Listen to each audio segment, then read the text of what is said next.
Is the city that never sleeps. We deserve a mayor who fights for those of us who labor at every single hour of the day. I will be that mayor. Buildings will be made new again as the midnight shift scrubs and polishes in the dark. Zohran Mamdani, यह वो नाम है जिसने New York के mayor पद का चुनाव जीत लिया है। 34 साल के ममदानी पिछले 100 सालों में सबसे युवा मेयर बन चुके हैं और पहले मुस्लिम मेयर भी।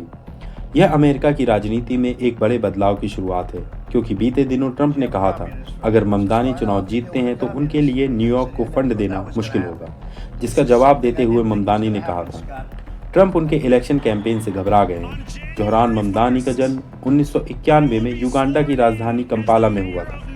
वे मशहूर Indo American film director Mira Nair के बेटे हैं।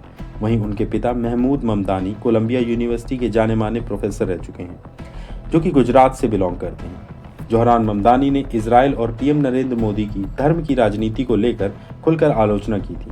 उन्होंने गुजरात दंगों को लेकर नरेंद्र मोदी पर भी निशाना साधा था।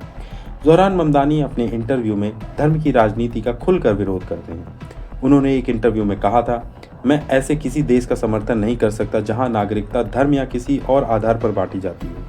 हर देश में समानता होनी चाहिए।